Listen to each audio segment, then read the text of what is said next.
All right, everybody, welcome back to SportsCaster.com's open mic here at the lovely Oakland Hills Country Club. I'm Brendan Mato. Lucky to be sitting next to Mr. Billy Gammon, co-founder of Golf Traveler. Today we're talking golf, travel, and once-in-a-lifetime experiences. Golf Traveler, a company that's redefining how golf fans and players see the world. Billy, great to have you on the show. Brendan, thank you so much for having me. It's a pleasure to be here at the lovely Oakland Hills. So to get right into it, golf and travel, two of life's greatest pleasures, as one would say. But you figured out how to bring them together in a unique way. So how did Golf Traveler start? Where did that come from? Did you play golf as a kid, or was it travel that kind of got you into the business? Kind of a combination. I am a typically frustrated amateur. But, Okay. I grew up on the game. Links environment back in the UK, and then my life took me to a whole sort of variety of different places. Got into the adventure world, lived multiple different places around the world, and what started to happen as I was getting older was that this new world of travel was opening up. Okay, and it was a new, if you like, new era. It started off as what they call experiential travel, and what that means is that you take your typical golf trip, for example. A lot of it is quite cookie cutter, as I think you call it here. And that's fine. It's existed like that just because that's the way the industry was. But actually, what was happening was that there was a new generation coming through. And with the likes of social media and all these different changes in technological advancements, people were expecting more from their travel. Okay, and that was what's called experiential travel. You go to these places, you want to experience the places, not just tee it up and chase the white egg around a field. See the golf ball. Sometimes find it, sometimes you don't. But so we saw that this very exciting new place was opening up for travel. And then fast forward, and we're in what's called the transformational age, which is the ability that travel has to transform you as a human being.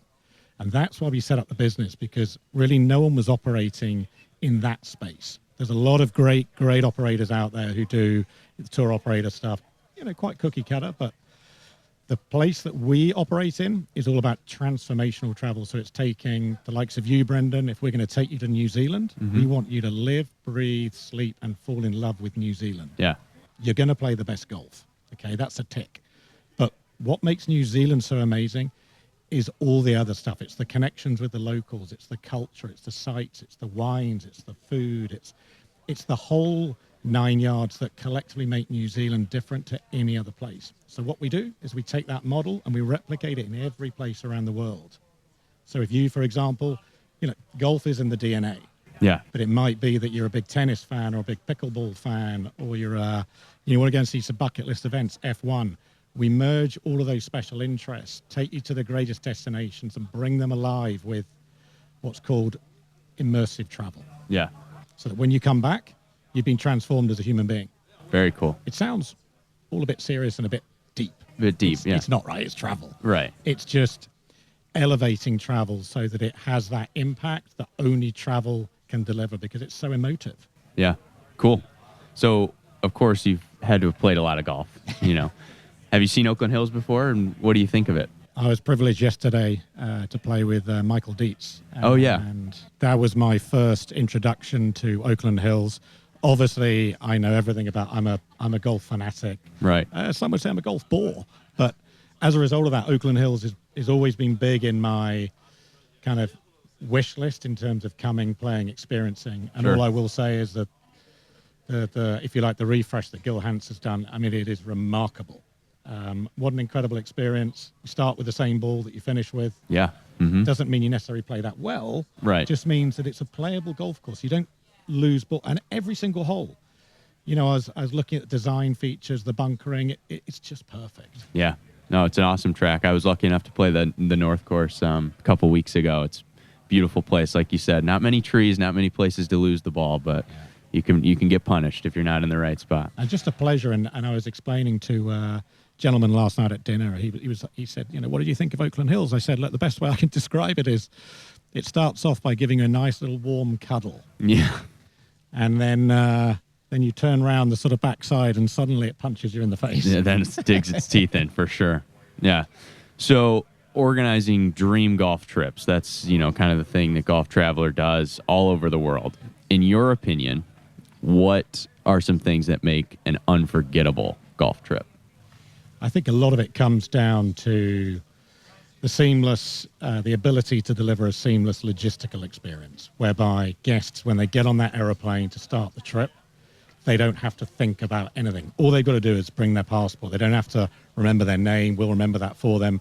It's about making sure that they have that seamless experience where everything runs like clockwork. So it's that. And then it's also just the ability to pull together all these, dare I say it, kind of money can't buy experiences. So it's understanding, how do you get under the skin of these destinations? That's what makes it so incredible. Yeah. But, Brendan, I think first and foremost, it starts with the customer. Everyone's different. We're never going to dictate to any customer what they should do until we understand who they are as a human being, what makes them tick, what's in their DNA, what's their makeup. Every single person probably has a different view on a simple thing like a hotel. Yeah. Well, we're never going to tell you where you should stay until we understand where you like to stay. Mm-hmm. Are you a boutique guy? You're a big kind of more sort of corporate 5-star guy, or something in between? It might be you actually like to stay with locals. It doesn't matter. This isn't dictated by cost. It's dictated by the level of customer service and delivery. So we try to basically understand as much as we can about every human being, every client, every corporation, so that we can make sure it is delivered to the nth degree. Awesome. Well, folks, if you're just tuning in, this is SportsCaster's Open Mic. My name is Brendan Mato. We're talking with Billy Gammon, co-founder of Golf Traveler. So, Billy, sounds like you're taking golf vacation to a whole new level.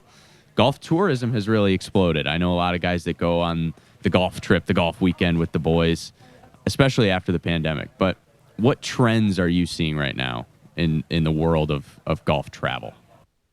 I think the biggest trend is that people have become far more adventurous. Mm-hmm. Adventure travel has exploded.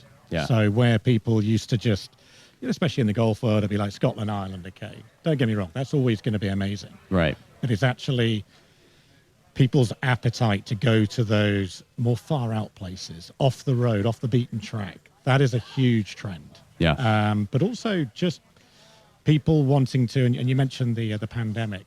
It was a catalyst for change in so many areas of travel, not just golf travel. One was, like I just said, the adventure travel. Also, just people, instead of saying that's a bucket list event that I want to go to, or destination I want to go to, I'll go there, at some time. It's fast forwarded it. People want to do more now. Yeah. Now, interestingly, the knock-on effect that's had is that people now need to be far more organized. Right. If you want to go to these amazing places, don't wait, because everyone wants to go to those amazing places. Yeah. So suddenly what used to be a three-month lead time is like an 18-month lead time. Mm. So those are sort of the major trends. And I think just the world has become more accessible. Yeah. It's a smaller place. Sure. So yeah, I'd say those are the two major or three major things. Awesome. So any exciting plans for Golf Traveler, the business coming up? Can you let us in on a little? There's so much exciting stuff going on. And mainly because, like we touched on at the beginning of this, because we're sort of operating in a part of the pyramid that, there isn't that much sort of other competition. We've got a real opportunity now. Yeah. To make what is a global entity even stronger. So we're opening up offices all over the world. We've got 8 now. We'll have probably 9 tomorrow, and so on and so forth. So it's a watch this space. But all I would say, Brendan, is, any of your listeners, even if they just want some advice on travel, that's what we love doing. This isn't about a transaction. It's about how can we help people in the golfing world experience their dreams. And if that just means a phone call to help them, we'd love to. Wonderful. Well, Billy, thank you very much for coming on the show. That was a great chat we just had. I have to ask you, though, as a golf fan yourself, U.S. Open's in 2 weeks. Do you have a favorite? Ouch. Look, I'm a big Rory fan. Same. I thought he might do the whole lot this year, but obviously he can't. I'm going to stick with Rory. There's a couple of other guns, coming up. Even the likes of Bobby McIntyre from the other side. He seems to be knocking on the door quite a lot. JT, Thomas, I quite like I don't know. There's too many good players. There is. There's a lot of good players.